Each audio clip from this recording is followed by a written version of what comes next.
नाम गायिकी ही मोर जाओ ठाकुर कहते हैं मोर आनुगत्य हमारे किसी आवश्यक नहीं मो शरण को आसबार किसी आवश्यक नहीं मोर प्रिय भक्तर शरणापन्न हो जाओ ना से संतुष्ट हो आ जो मैंने आपने श्रोतासन में बसिक शुणुंट आम समस्त शरणागत लाभ कर कहीं जानती ठाकुर चरम कहूवा लोक को श्रेष्ठ बोली मन करना चरम शुणुवा व्यक्ति को श्रेष्ठ बोली मन कर कौन कहते ना समस्ते धर्म कथा को शुणी पारे ना श्रुति मंडल जे आसी थाए सी ही धर्म कथा को जो ज्ञान मंडल आम समस्ते बसीचे ना आज्ञा थे चिंता करूँ ठाकुर बाणी केशवर बाणी तो सबुपटे शास्त्र वाक्य को रख गोटे पटे गुरु वाक्य को रख किए ऊपर किए श्रेष्ठ गुरु वाक्य कारण शास्त्र वाक्य निर्देश हूँ गुरु वाक्य आ गुरु आमको कौन बतैले गुरु आमको कौन कहले ना कहले समस्त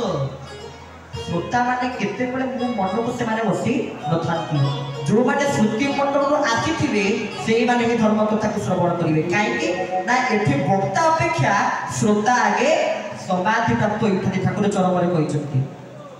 वक्ता आगे समाधि प्राप्त हो न था किए समाधि प्राप्त होती प्रथम ना श्रोता जो मैंने बसिक ठाकुर कथा को शुणे उत्कल घंट जदुमणि महापात्र गोटे सुंदर पद मोर मन पड़ुछि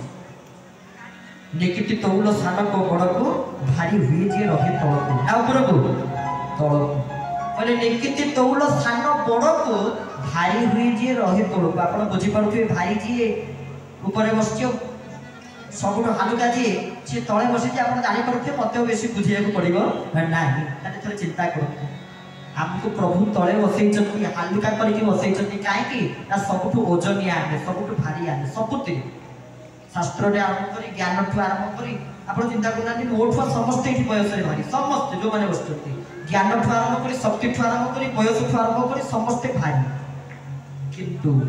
सबुठू बड़ भारी वस्तु को दूरीभूत करने ये यज्ञ आयोजन प्रभु कले कौन ना जल से पतला कौन है कौन भूमि से भारी भूमि ठू भारी किए ना पाप आ समस्त प्रकार पाप एवं तापर निवारण करने निमंते सबुठू भारी वस्तु को लाघव करने निमंते ठाकुर वेद व्यास पीठ आरंभ कर त्रितापहरण शांति महायज्ञ आ ये त्रितापहरण केमिति हम कहते सच्चिदानंद रूपाय विश्वत्पत्त्या तबे तापत्रय विनाशाय श्री केशवाय वयम श्री ताप हूँ केते प्रकार ना तीन पद्मपुराण बतैले कहले तापत्रय तुम नाशन जदि हवा को चाहूच तेरे सबुठ बड़ सरल एवं सहज उपाय कौन जानिछ ना कौन ना तापत्रय विनाशाय श्री केशवाय वयम नमः खाली ताको पाखरे नमस्कार करो संस्कृत वयम शब्द वयम कहले आमे माने समस्ते जे जोठी बसिचे समस्ते कोन करूचे ना से केशवंकर चरणारविंद को साष्टांग प्रणिपात निवेदन करूचे वयम नमः नमस्कार करिदेला मात्र के ही तापर निवारण ही थाए नमस्कार और ठाकुर से कहना कि नमस्कार हूँ एक यज्ञ ये हूँ त्रितापहरण शांति महायज्ञ किंतु ठाकुर कहले हाँ खाली तुम जदि नमस्कार कर नमस्कार विधि जदि किए बतई था प्रणाम सूत्र जदि ए संसार ए जगत में कहीं बतई था सी जनक होती चरमनाथ गुरुस्वामी जदि केवल प्रणाम सूत्र किए बतई था भावुवे निज गुरु बोली बढ़ई चढ़ई कहते ना कौन आज्ञा से कथा नुहे मोर गुरु ठाकुर श्री श्री चरमनाथ गुरुस्वामी भी आरंभ कही मोर गुरु केशव सुंदर नुहे सी मो ठाकुर सी मो आराध्य देवता सी मो इष्ट सी मो गुरु नुहे मो गुरु जहाँ को दीक्षा नहीं जहाँ संस्पर्श में आसी से बाबा वैकुंठनाथ ब्रह्मचारी संस्पर्श में आसी किंतु मोर आराध्य मोर इष्ट मु प्रथमे आगे ठाकुर को जानी सारा मो गुरु पाखे पहुँचीबी मत आगे आपण मैंने देखो गुरु भक्त मैंने आगे गुरु पाखक आसारा ठाकुर पाखे पहुँचेबे किंतु मुझे आगे ठाकुर पाखे पहुँच सारा ठाकुर कहले ना रे ते गुरु वर्ण करा पड़ो नहले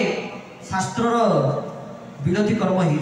हो ते गुरु वर्ण करा पड़ो नचेत मो जन्म ठू मु प्रथमे गुरुदेव वैकुंठ ब्रह्मचारी को जानी नी जहाँ को जानी और जहाँ को नीति नियम निष्ठा भितर निजक अनुप्राणित करी सी चरमनाथ गुरुस्वामी सी प्रभु श्री केशव सुंदर मु केबे कहनी सी मो गुरु बोली सी मो आराध्य सी मो इष्ट मु ताको इष्ट रूप में पूजा करिछि प्रार्थना करिछि मो गुरु नुहि सी मो इष्ट आ ताकू की गुरु बोली कहि परिबो प्रकृति से गुरु भी नुहि से बा गुरु स्वामी तो ताको हमें गुरु बोली कहि परिबा नाही से गुरु स्वामी तेरे तांकर अहित की करुणा एवं कृपा जा फलरे ठाकुर आपको जो स्थान को इठी निर्धारण करके देइचंती ज्ञान मंडप ये जगार नाम होची ज्ञान मंडप एठी जेते की मंडप होइचे जो माने आपण माने समस्त बोली थिबे यज्ञ मंडप ज्ञान मंडप सत्संग मंडप एठी होइचंती नाम मंडप होइचंती ता सहित आउ गोटी मंडप आपण देखिबे आ जे होची यज्ञर मूल बा जोति पाई ये यज्ञ बहुत कारण पाई यज्ञ होची यज्ञ स्मरण कर आपण माने पढी थिबे किंतु यज्ञर जे मूल के ना गुरु गोविंद से गुरु गोविंद को भेट पाई मते गोटे मंडप होइचंती जा होचंती गुरु गोविंद मंडप अच्छा गुरु आ गोविंद तो भीतर किछि पार्थक्य अछि किछि फरक अछि हां अछि केमिति अछि कबीर सिंह कहि नथिले कि गुरु गोविंद दो खड़े किनि के लागू पाए अच्छा गुरु जी गोविंद जदि सी ताहाले सी कोन एकाथरे दिरंगा काम सम्मुख रे आसी थांते कोना गुरु जी एवं गोविंद सी जदि ताहाले से तो जणिए ही हम सम्मुख आसीबे तो दुई जण ही हम सम्मुख आसीबे गुरु जी गोविंद सी नुहे कहले गुरु गोविंद दो खड़े किनि के लागू पायो तो सम्मुख रे गुरु अछती एवं गोविंद अछती एठी सेही तत्वर मिश्रित व्यास पूर्णिमा गुरु पूर्णिमा समय प्रभु जो यज्ञ आयोजन करिसथि गुरु एवं गोविंद उभयंकर भेट हो तेरे आम सम्मुख रे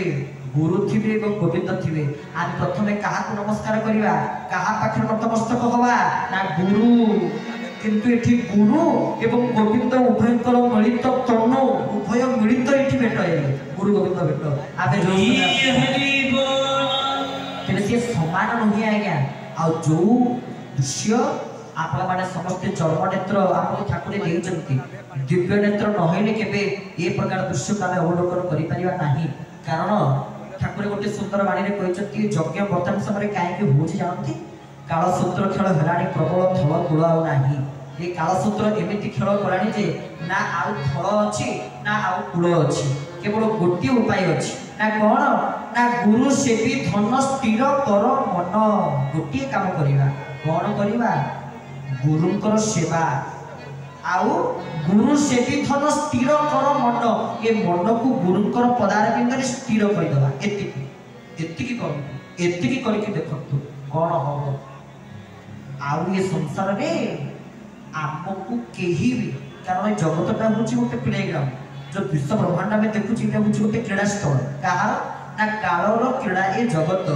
काल को केवा समर्थ ये होची कालर क्रीड़ा जगत किंतु गोटिए स्थान जोठी काल को आसीबा को भय लागे आ गोटिए व्यक्ति जो काल को आसीबा को मध्ये भय लागे से स्थान कोन आ से व्यक्ति किए